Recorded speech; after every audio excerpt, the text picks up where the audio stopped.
We all knew this day would eventually come, but I just wasn't expecting it to be this soon. John Cena has officially announced his retirement from WWE and I believe all wrestling after the year of 2025. And of course, the first thoughts in all of our mind besides please don't go, John, the thoughts in our mind that come out are, well, John Cena, I want you to face this guy and that guy and this guy and that guy. We start listing off all the people that John Cena has faced in the past, had incredible matches, feuds, or whatever else, and then we want to see it again just one last time. However, I thought it'd be a lot more fun for me to name 5 new opponents, 5 people that John Cena has never faced before, at least to my knowledge, that he should have a match with or a feud with before the end of his career. Now, unlike some other situations with Cena, like Austin Theory and maybe Solo Sikoa, I don't think these guys desperately need Cena to put them over. You know, it's not like John Cena needs to put this guy over because we don't take him seriously or we don't like him, whatever it is.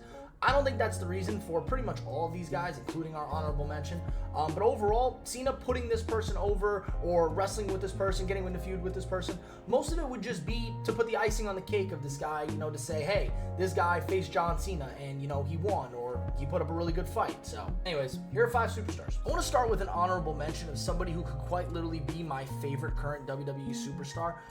That's obviously a little bit of an exaggeration, but Jacob Fatu versus John Cena would be unreal. I just think the whole purpose of this would be that he would just destroy John Cena, but in a more convincing fashion, and it could rewrite the wrongs of that terrible John Cena Solo Sikoa match. I just think storyline wise, these next 5 could actually have more of a build up and eventual match versus Jacob Fatu. I feel like should probably just squash John Cena, but I don't want to do that in this final year, so it's an honorable mention. At number 5, I have Carmelo Hayes. And here's where the conversation of story and feuds come up, because John Cena versus Carmelo Hayes, of course, could be a match, but I generally believe it should be more than that. I think it should be a feud.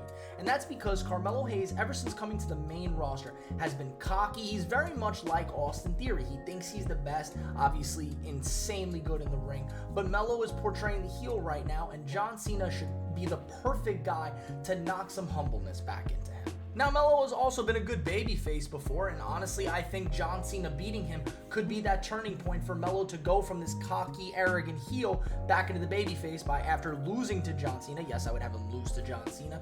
You have Melo get up, shake Cena's hand, and Cena raises his arm showing he's the true winner, or whatever you want to say. I think Cena should knock the humbleness back into Carmelo Hayes, and then it launches Carmelo Hayes as a babyface. Now, part of this is also going to depend how much time Cena would want to spend on a feud with a young guy like Carmelo Hayes when he probably has CM Punk, AJ Styles, you know, The Miz, you name all these different guys he probably has dream matches with. Let's not forget who the last person you should face is.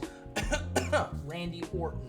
But I don't know how much time they're going to dedicate to a feud of knocking the humbleness back into the young superstar. But if they do give it the time, I generally believe this could be one of the best matches of Carmelo Hayes' career off the rip, just because he's facing the face of the company over the last 20 plus years. John Cena has been WWE. This is the perfect opportunity to build Melo back into a main event star that he was on NXT and give him the opportunity to face the very best of the best. Not to mention the war of words on the microphone. At number 4, Ilia Dragunov. In a way, Cena and Dragunov kind of are similar in my eyes, because Cena has the never give up mindset, while Ilia has that no matter how many times you knock me down, I'm always going to get back up mindset, which is very similar. And overall, I got to tell you, this match would be insane. This could be a one-off match versus a feud. So I would tell you, this should just be some random episode of some random Raw, SmackDown, whatever. Just do this match, have it work out, have Ilia...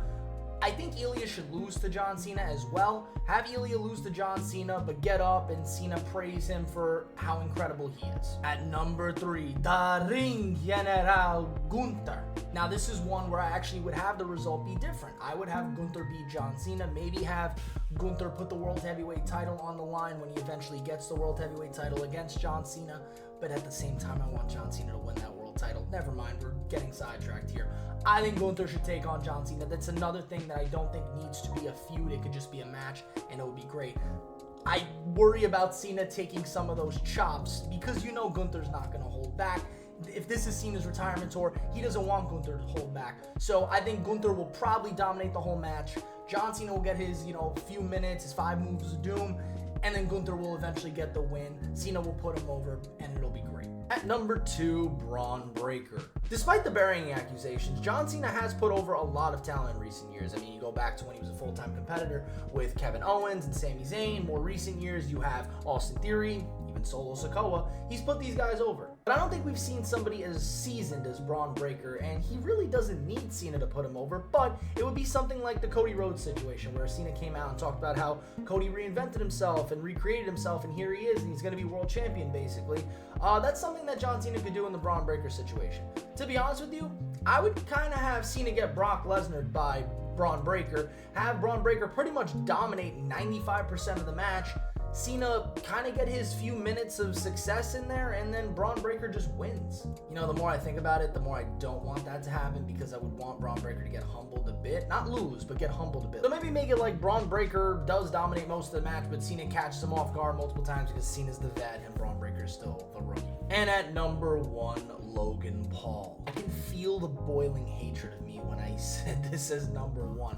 But honestly, man, forget the in-ring stuff, which would be incredible. On the mic, Logan Paul as a heel versus John Cena the babyface is gonna be electric. Now, typically, when Logan Paul has one of these WWE superstars on his podcast, he ends up actually wrestling them in a ring, whether it's, you know, Royal Rumble or tag match or whatever. I mean, he ends up facing them at some point. So he's had guys like Randy Orton, Rey Mysterio. He had Cody Rhodes on there, who is, I guess, the Royal Rumble one. But he had John Cena on there, and it feels like, of course, Cena was on there. He's going to end up facing him at some point. So I'm excited for this more than probably any of these matches, because I think Logan Paul can actually give John Cena a run for his money on the microphone, just because he's such a cocky SOB, and he comes off as this just arrogant dude. I mean, you're just going to have Cena be like, fine speech, and then it's just all over from there. But that's all the talking points, literally the talking points. The biggest thing, too, is the matchup. I mean, the match quality is going to be electric, because in the end of the day, Logan Paul is a phenomenal wrestler. Cena, despite being up there in age, is still good in the ring. I just think it'll be so fun, because Logan Paul has meshed with so many legends thus far, guys like Roman Reigns and Cody Rhodes, who are either legends or future legends. He's done incredible with. I expect it to be just as great as it's going to be with Cena, but I think it's going to be better because of the on the mic stuff. Make sure to subscribe and let me know if you want to see a video of me talking about 5 feuds or superstars that John Cena should rekindle in his last year with WWE. Thank you guys for watching. I appreciate you all, and I'll see you guys next time. Peace.